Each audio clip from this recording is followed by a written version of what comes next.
وَأَمَّا مَنْ خَافَ مَقَامَ رَبِّهِ وَنَهَى النَّفْسَ عَنِ الْهَوَىٰ، اور وہ شخص جو اپنے رب کے حضور کھڑے ہونے سے خوف کیا، ڈر گیا، وَنَهَى النَّفْسَ عَنِ الْهَوَىٰ، اور خواہشات نفسانی کے خلاف کیا، نفس کچھ اور چاہ رہا تھا، تم اس کی طرف نہ جا کر اللہ کے حضور کھڑے ہونے کا تمہارے دل میں احساس پیدا ہوا، خوف آ گیا، اس کا اجر جانتے ہو کیا ہے؟ قرآن کہتا ہے فَإِنَّ الْجَنَّةَ هِيَ الْمَأْوَىٰ، تو ایسے آدمی کا ٹھکانہ تو جنت ہی ہے، اس کا ٹھکانہ سیدھے جنت ہے۔ خواہشات نفسانیہ یہ ہر ایک کو دی گئی ہیں، یہ انسان کے ساتھ ساتھ چل رہی ہیں، اسی سے جنگ ہماری پوری کنٹینیو موت تک چلتی رہتی۔ دنیا میں دوست بھی بنتے ہیں، دشمن بھی بنتے ہیں، دوست چھوٹ سکتے ہیں اور دشمن ختم بھی ہو سکتے ہیں، لیکن تمہارا نفس تمہاری موت تک ساتھ رہتا ہے، ہر گھڑی ساتھ رہتا ہے۔ وہ نفس ہمارے ساتھ ہے جس نے شیطان کو بھی گمراہ کیا۔ آپ سوچ سکتے ہیں ہر برے کام میں ہم یہ کہتے ہیں کہ شیطان نے بہکا دیا، شیطان نے بہکا دیا، یہی کہتے ہیں، نماز نہیں پڑھے شیطان ورغلایا، بہکایا، صبح نماز میں نہیں آئے شیطان سلا دیا۔ مجھے یہ بتاؤ آدم علیہ السلام کو سجدہ کرنے سے جو شیطان نے انکار کیا اس کو کس نے منع کیا؟ ساری دنیا کو شیطان بہکاتا ہے تو شیطان کو کون بہکایا؟ تو محدثین فرماتے ہیں یہ نفس امارہ ہے جو ہر ایک کے ساتھ ہے، یہ شیطان کو بھی ہرا سکتا ہے، وہ شیطان کو بھی شکست دیتا ہے، وہ سب کے ساتھ ہے، وہ سب کے ساتھ ہے۔ اس نفس کو، اس خواہشات کو اگر کوئی چیز دنیا میں کنٹرول کر سکتی ہے تو وہ صرف ذکر اللہ ہے، اللہ کا ذکر اسے قابو میں رکھ سکتا ہے۔ باقی اس قدر خطرناک ہے خواہشات نفسانیہ کہ بعض لوگ یہ سمجھتے ہیں کہ جوانی ختم ہونے کے بعد بڑھاپے میں کوئی خواہش نہیں ہوتی، بلکہ بہت سارے بوڑھوں کو زنا کرتے ہوئے دیکھا گیا۔ اور میرے آقا صلی اللہ علیہ وسلم فرماتے ہیں روئے زمین کے سب سے بدترین لوگ ہوں گے وہ جن کی طرف قیامت کے دن اللہ نظر بھی نہیں فرمائے گا۔ کچھ لوگوں کے بارے میں حدیث میں ہے قیامت کے دن رب تعالیٰ ان کی طرف نظر بھی نہیں فرمائے گا۔ یہ کون لوگ ہیں جو بڑھاپے میں بھی جا کر گناہ نہ چھوڑ سکے؟ اور وہ کون سے بوڑھے ہیں جو بڑھاپے میں بھی نہیں چھوٹ سکے ان سے گناہ؟ یہ وہی لوگ ہیں جو خواہشات نفسانی کے غلام تھے۔ مولا علی کرم اللہ وجہہ الکریم فرماتے ہیں اللہ نے ہر ایک کے ساتھ نفس بھی دیا، عقل بھی دیا۔ نفس کیا ہے؟ تمہارے خواہشات، اور عقل تمہیں فیصلہ کر کے بتاتی ہے۔ لیکن حضرت علی کرم اللہ وجہہ الکریم فرماتے ہیں جس کا نفس عقل پر غالب آ گیا اس آدمی سے زندگی میں کبھی خیر نہیں ہوگی، وہ کوئی صحیح فیصلہ نہیں لے سکے گا۔ جس کا نفس اس کی عقل پر غالب آ گیا، اور جس نے اپنے نفس کو ہرا دیا، شکست دیا، تو اس کی عقل اتنی پاورفل ہوتی ہے کہ وہ ہزاروں کو زیر و زبر کر سکتا ہے اور دنیا کے بڑے فیصلے لے سکتا ہے۔ جس نے اپنے نفس کو کنٹرول میں رکھا، اپنے خواہشات کو اپنے تابع رکھا، خود اس کا غلام نہیں بنا۔ میرے عزیزو، قرآن کی ایک آیت میں آپ کو بتاتا ہوں، کتنا بڑا لفظ اللہ تعالیٰ نے قرآن میں فرمایا، توجہ، کتنا بڑا لفظ ہے یہ۔ اَرَأَيْتَ مَنِ اتَّخَذَ إِلَٰهَهُ هَوَىٰ، اے محبوب کیا آپ نے نہیں دیکھا کچھ لوگ ایسے ہیں جنہوں نے اپنی خواہشات کو اپنا خدا بنا لیا۔ معبود، الہ کا مطلب ہے معبود، جس کی عبادت کی جائے اس کو کیا کہتے ہیں؟ معبود۔ اور قرآن کہتا ہے کچھ لوگ ایسے ہیں جنہوں نے اپنے نفس کو، اپنی خواہشات کو اپنا معبود بنا لیا۔ یہ قرآن کی آیت ہے، 2 جگہ آئی ہے۔ اب اتنا بڑا لفظ نفس کے لیے اللہ فرما رہا ہے کہ کئی لوگوں نے اس کو بت بنا لیا، اپنا معبود بنا لیا۔ کیوں؟ اس لیے کہ یہ وہی کرتے ہیں جو ان کا نفس چاہتا ہے، تو گویا کہ اس کی عبادت کر رہے ہیں، خواہشات کی پیروی کر رہے ہیں۔ نفس صبح اٹھا، گناہ کی طرف کھینچا، آپ چل پڑے، گویا کہ اس کی عبادت میں لگے ہوئے ہیں۔ کبھی تو اسے شکست دو، کبھی تو اسے ہراؤ۔ رات کے وقت گناہوں کے اڈوں پر جانے کی جیسی خواہش ہوتی ہے، کیا اپنے آپ کو مارتے ہو؟ میں تمہیں بتاؤں، خواہشات تو بہت دور کی بات ہے، گناہوں کی خواہشات بہت دور کی بات ہے۔ سیدنا ابو بکر شبلی رحمۃ اللہ تعالی علیہ سلسلہ قادریہ کے بڑے مشہور بزرگ ہیں، جن کے نام سے ہم شجرے میں پڑھتے ہیں بہر شبلی شیر حق دنیا کے کتوں سے بچا۔ وہ حضرت ابو بکر شبلی جب رات کے وقت عبادت کے لیے آتے تھے تو اپنی آنکھوں میں نمک کا سرما لگاتے تھے۔ کیوں؟ صرف اس لیے کہ نیند اگر آئی تو گویا کہ میں اپنی خواہش کا غلام ہو گیا، اپنے رب کا نہیں۔ عبادت اس کی ہو رہی ہے اور میں خواہش کے پیچھے چل رہا ہوں، حالانکہ نیند جو ہے یہ فطری چیز ہے، کسی کو کہیں پہ بھی آ جاتی ہے۔ اولیاء کاملین تو اس سے بھی اپنے آپ کو بچاتے تھے کہ وہ آنکھوں میں نمک پھیر لیتے تھے جس سے آنکھوں میں خون نکل آتا تھا۔ لوگ کہتے بھی تھے تو کہتے کہ اگر اللہ کی عبادت کے دوران اونگ آتی ہے، جھپکی آتی ہے، تو ان آنکھوں کی سزا یہی ہے کہ انہیں نمک لگا دیا جائے۔ اور حضرت شاہ مینا رحمۃ اللہ علیہ لکھنؤ میں آرام فرما ہے، حضرت شاہ مینا، ان کا حال تو یہ تھا کہ جب رات کو عبادت کے لیے کھڑے ہوتے تو ایک اونچی دیوار پر وہاں کھڑے ہو کر نماز پڑھتے، ادھر بھی کھائی ہے ادھر بھی کھائی ہے، کھڑے رہتے۔ لوگ کہتے کہ نماز پڑھنے کے لیے اتنی جگہ ہے، اس دیوار پر کیوں جا کر نماز پڑھتے ہیں؟ حضرت شاہ مینا فرماتے تاکہ میں ہمیشہ اللہ کی عبادت میں مصروف رہوں، اگر نیند آئی تو میرا جسم دیوار سے نیچے آ سکتا ہے اور اس جسم کو وہی سزا ملنی چاہیے جو اپنے رب سے غافل ہوتا ہو۔ نفس کے خلاف وہ اولیاء جنگ کرتے رہے، لڑتے رہے۔ سب سے بڑی خطرناک چیز آج ہمارے ساتھ جو چل رہی وہ ہمارے خواہشات ہیں، اور میرے آقا صلی اللہ علیہ وسلم ارشاد فرماتے ہیں لا یؤمن احدکم حتی یکون ہواہ تبعا لما جئت بہ، تم میں سے اس وقت تک کوئی مومن نہیں ہو سکتا جب تک اپنی خواہشات کو میری مرضی کے حوالے نہیں کرے گا۔ تم ویسا جب تک نہیں کرو گے جیسا رسول اللہ چاہیں تب تک تم مومن نہیں ہو۔ تم وہ کرتے ہو جیسا تم چاہتے ہو، تمہاری مرضی، تمہاری خوشی، تمہیں جو اچھا لگا وہ کرنے لگے۔ یہ مومن کامل کی علامت نہیں۔ مومن کامل وہ ہے جو اپنی زندگی میں وہ کرے جو رسول پسند کرے، ان کی مرضی کے مطابق۔ میرے عزیزو، خواہشات یہ لامتناہی سلسلہ ہے، نہ ختم ہونے والا سلسلہ ہے۔ کسی بھی خواہش کا کوئی اینڈ نہیں ہے۔ کر کے دیکھ لو، تمہیں اگر دولت کی خواہش پریشان کرتی ہے تو کماؤ کماؤ کماؤ، کہاں تک جاؤ گے؟ کبھی بھی پیٹ نہیں بھر سکتا۔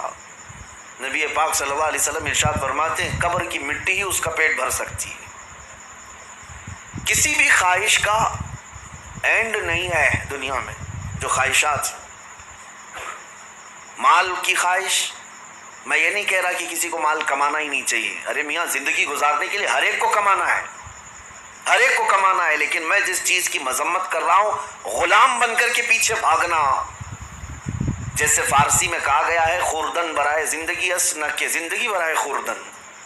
کھانا جو ہے تمہاری زندگی کے لیے ہے، پوری زندگی کھانے کے لیے نہیں ہے۔ فرق دونوں میں سمجھ رہے آپ؟ مال تمہاری زندگی گزارنے کے لیے ضروری ہے، لیکن پوری زندگی مال کے لیے نہیں ہے۔ لیکن خواہشات کبھی ختم نہیں ہوتی۔ شہوت کی خواہشات، نفس جیسے جنسی عمل کے ذریعے سے اپنے جسم کو سکون پہنچانے کی کوشش کرتا ہے، وہ خواہشات بھی کبھی ختم نہیں ہوتی، کبھی ختم نہیں ہوتی۔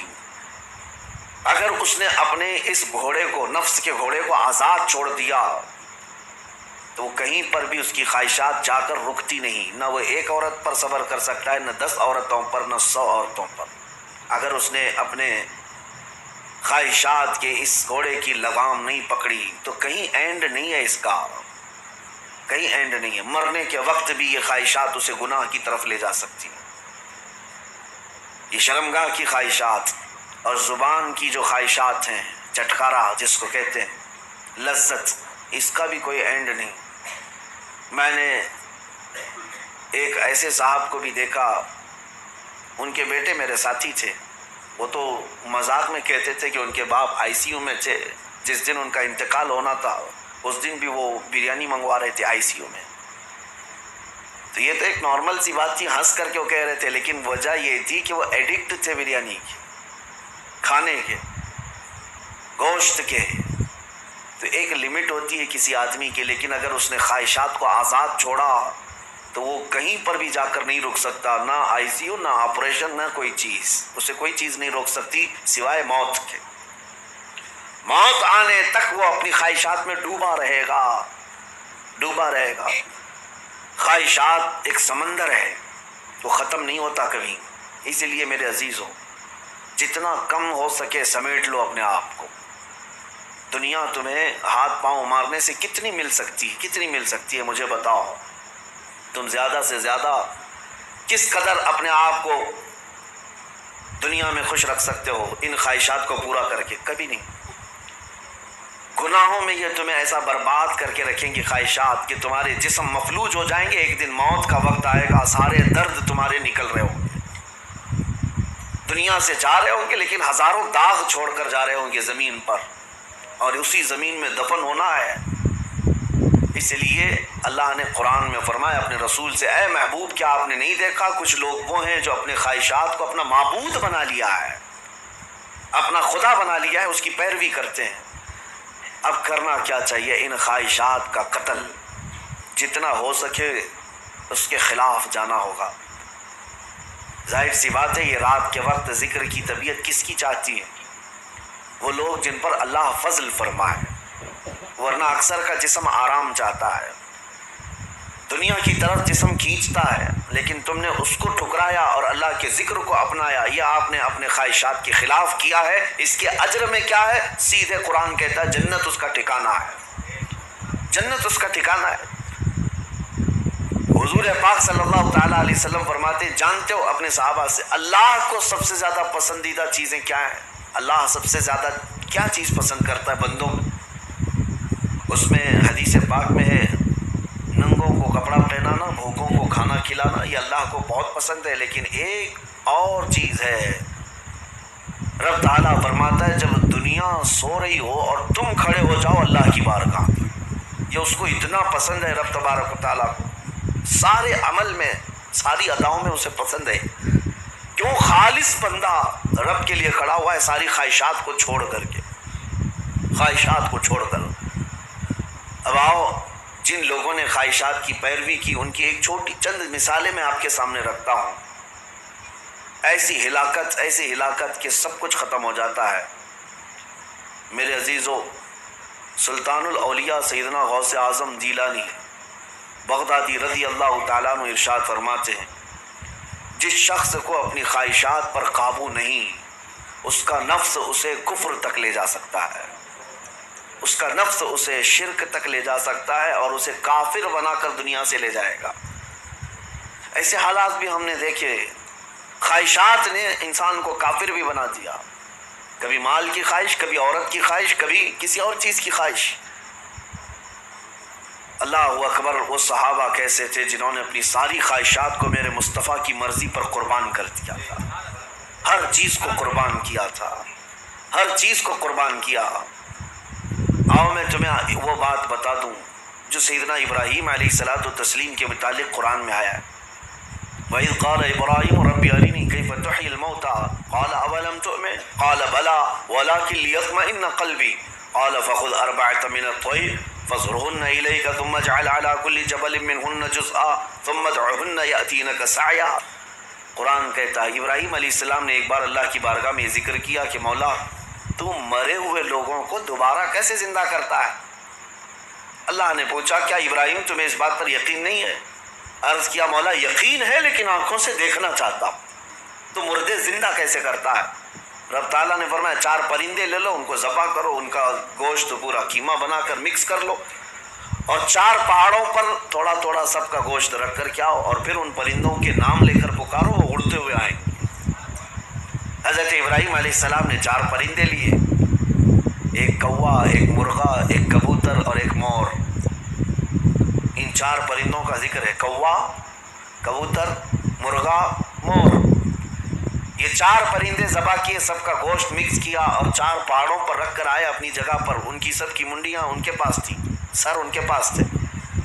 پکارا ان پرندوں کا نام لے کر، ہوا میں وہ خیمہ اڑتا گیا، اپنے اپنے جسم سے ملتا گیا اور آ کر اپنے اپنے سر سے جڑ کر پورا پرندہ بنا۔ قرآن پاک میں یہ ہے واقعہ. سبع سنابل شریف میں میر عبد الواحد بلگرامی رحمۃ اللہ علیہ اس واقعے کو لکھ کر کے اب ارشاد فرماتے ہیں کیا کبھی تم نے یہ سوچا کہ ابراہیم علیہ السلام نے وہ 4 پرندے کیوں لیے؟ کون سے؟ کوا، کبوتر، مرغا، مور. یہی 4 پرندے کیوں لیے؟ انہی کو ذبح کیوں کیا؟ اور رب تعالیٰ کی قدرت کا مشاہدہ کرنا تھا. مری ہوئی چیز کو زندہ دیکھنا، آنکھوں سے مشاہدہ کرنا، یہ معمولی چیز تو نہیں ہے. اللہ کی قدرت کو دیکھنا ہے اپنی آنکھوں سے. یہ دیکھنے کے لیے کیا کیا ابراہیم علیہ السلام نے؟ 4 چیزوں کو ذبح کیا، اور وہ 4 خاص پرندے ہیں. تو حضرت عبد الواحد بلگرامی فرماتے ہیں چاروں پرندوں کی 4 خصوصیت ہے. چاروں پرندوں کی 4 خصوصیت. کوا، اس کی خصوصیت لالچ ہے. کوا لالچی بہت ہے، اس کا پیٹ کبھی بھرتا نہیں، کبھی پیٹ نہیں بھرتا، اس کے اندر لالچ زیادہ ہے. اور مرغا، مرغے کے اندر شہوت زیادہ ہے، مادہ کے لیے، اپنی عورتوں کے لیے شہوت بہت زیادہ ہے مرغے کے اندر. اور تیسرا کبوتر، کبوتر کے اندر دوستی کرنے کی عادت بہت ہے. سارے پرندوں میں جلدی دوستی یہی کرتا ہے، جلدی مانوس ہوتا ہے، فرینڈ بنانا یہ کبوتر کی عادت. چوتھا مور، مور کو اپنی خوبصورتی دکھانے کی خواہش بہت زیادہ ہے، نمائش، دکھاوے کی عادت اس کو بہت زیادہ ہے. جب 4 لوگ کھڑے ہوں گے اپنے پر کھول کر کے ناچتا رہے گا، اس کی خوبصورتی دیکھو. اب حضرت میر عبد الواحد فرماتے ہیں 4 پرندوں کی خصوصیتیں پتہ ہے؟ کوے کی لالچ، مرغے کی شہوت، کبوتر کی دوستی اور مور کی نمائش.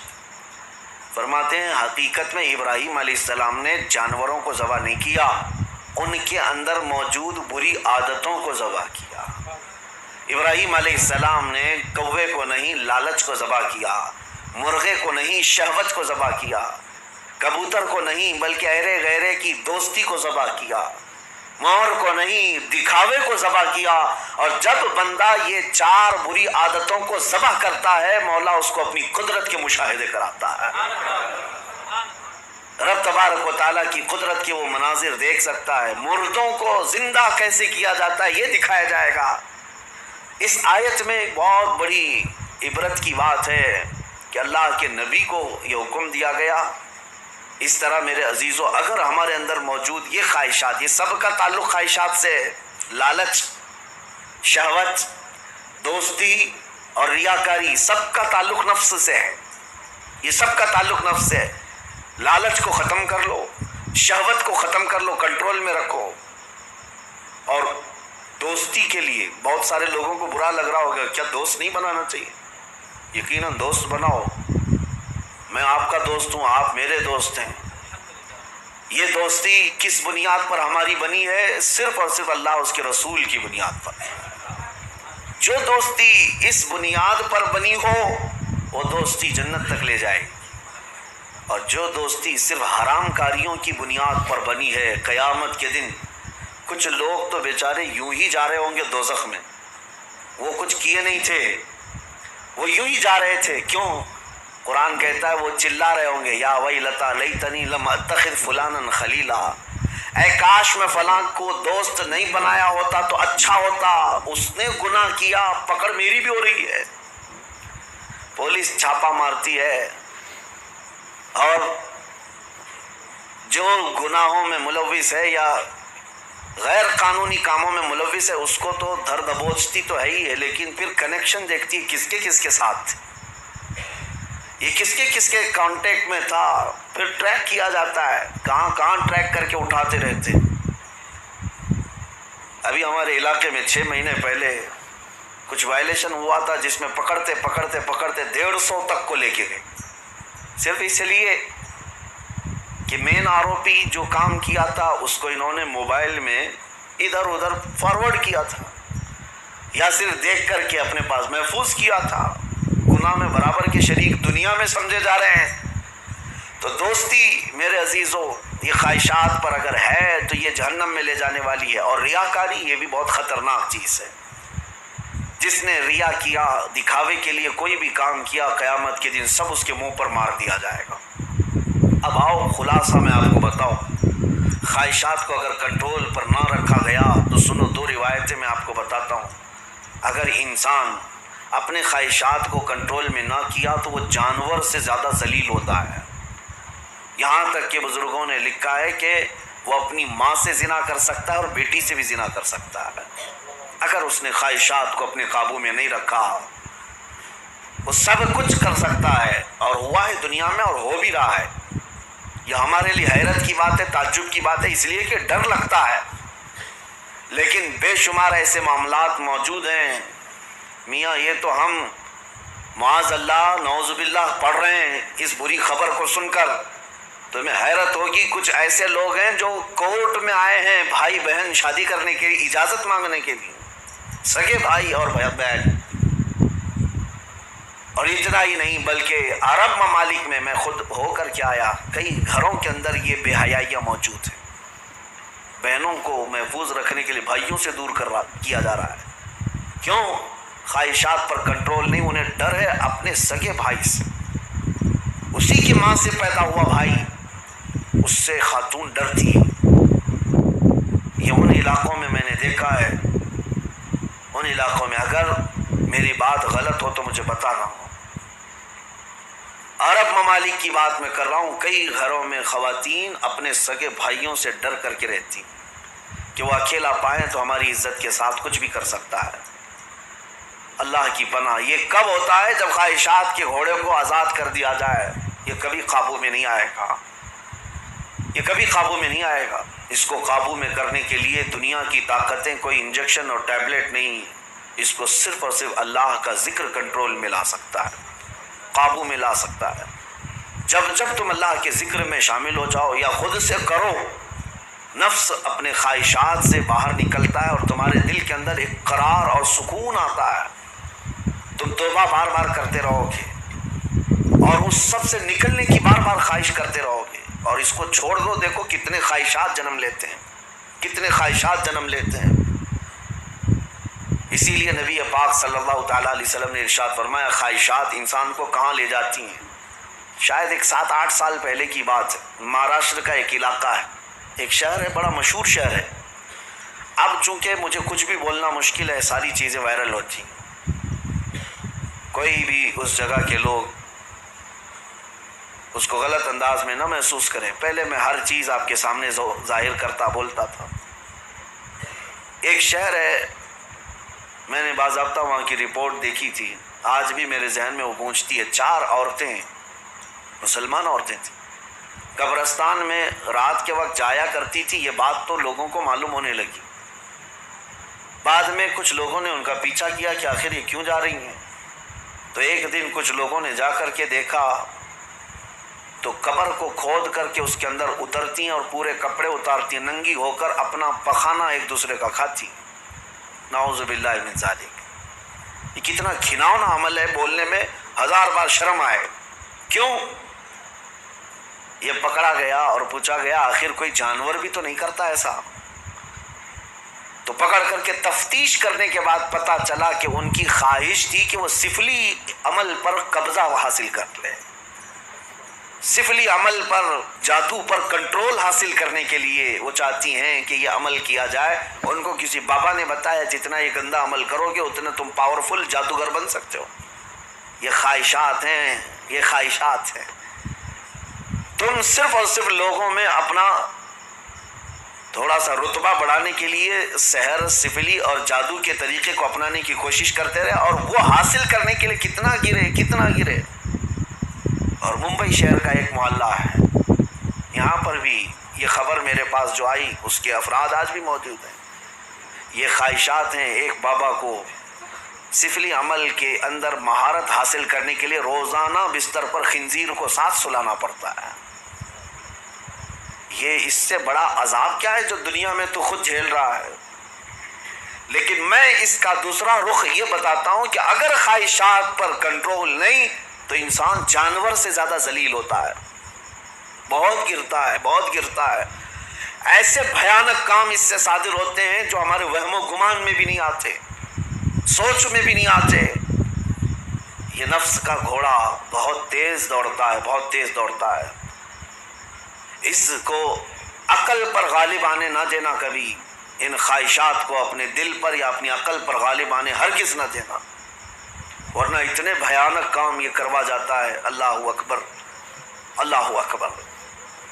مدینہ طیبہ کے متعلق امام غزالی رحمۃ اللہ علیہ نے لکھا ہے کہ ایک شخص ایسا تھا جو لوگوں کے دفن ہونے کے بعد قبر کھود کر کے ان کے کفن چراتا تھا اور پھر اس کو بازار میں بیچتا تھا، لیکن ایک بار اس نے ایک خاتون کے قبر کو کھودا اور کفن چرایا، اس کی نیت خراب ہوئی، مردے کے ساتھ اس نے بدکاری کیا، نعوذ باللہ من ذالک۔ میں یہ باتیں کیوں کہہ رہا ہوں؟ یہ گناہ ضرور ہیں، بولنے میں مجھے بھی جھجک تو آ رہی ہے، دیکھیں جھریاں آ رہی ہیں جسم کے اندر، رونگٹے کھڑے ہو رہے ہیں، لیکن صرف اس لیے بتا رہا ہوں کہ ہم ایک مردے کو دیکھ کر کے سسک جاتے ہیں، سہم جاتے ہیں کہ کسی کی موت پر انسان کا جسم بے قابو رہتا ہے، غمگین رہتا ہے، لیکن اگر ان حالات میں بھی موت کے بعد یا قبرستان میں جانے کے بعد بھی کوئی انسان ایسا کر سکتا ہو کہ قبر کو کھود کر کے اس کو ننگا کر دے مردے کو اور پھر اس کے ساتھ بدکاری کرے، یہ کون سی چیز وہاں تک لائی اس کو؟ یہ خواہشات، یہ وہ نفس امارہ، نفسانی خواہشات۔ اسی لیے مولا علی کرم اللہ وجہہ الکریم نے فرمایا جس کی خواہشات، جس کا نفس اس کے عقل پر غالب آ گیا، زندگی بھر اس سے کوئی خیر ثابت صادر نہیں ہوگا، کوئی اچھا کام اس سے نہیں نکل پائے گا۔ اپنی عقل پر ان خواہشات کو غالب آنے ہرگز مت دینا۔ ہم نے دیکھا ہے یہ تمام معاملات تجربے کے طور پر، میں آج آپ کے سامنے یہ ذکر کر رہا ہوں کیونکہ آج علاج کا دن ہے، آج علاج کا دن ہے۔ ہمارے جو زخم لگے ہوئے ہیں، ایک بار رحمان کو پکارو، وہ سب زخم بھر جائیں گے۔ آج کی یہ مجلس علاج کی مجلس ہے کہ تم اللہ رب العزت کو آج پکارو گے، تمہارے زخم بھر جائیں گے۔ اور اسی لیے میں بارہا کہتا بھی ہوں، ذکر کی مجالس میں شرکت کرو، یہ اتنا تمہیں پاورفل بنا دیں گے، اتنا پاورفل کہ گناہوں سے خود بخود تمہیں نفرت پیدا ہو جائے، خواہشات پر کنٹرول تمہارا خود کا حاصل ہو جائے۔ ورنہ میں چیلنج کے ساتھ کہتا ہوں، جاؤ دنیا میں گھوم پھر کر کے آنا، بڑے سے بڑے ڈاکٹر کے پاس وزٹ کر کے آؤ، بڑے سے بڑے حکیم کے پاس جا کر کے آؤ، کسی بڑے سائیکسٹرسٹ کے پاس جا کر کے آؤ، نفس کے متعلق اس سے کوئی علاج لے کر کے آؤ کہ میرا کنٹرول نہیں ہے، آپ مجھے کوئی گولی دے دو، کوئی معجون دے دو، کوئی انجیکشن دے دو، ہو سکتا ہے تمہیں نیند کی گولی تو دے دے، ہو سکتا ہے تمہیں وہ مکمل ختم کرنے کی دوا تو دے دے، لیکن تمہارے کنٹرول، خواہشات کو کنٹرول کرنے کی کوئی دوا یہ نہیں دے سکتے۔ اس کا کنٹرولنگ پاور جس نے پیدا کیا وہی دے سکتا ہے۔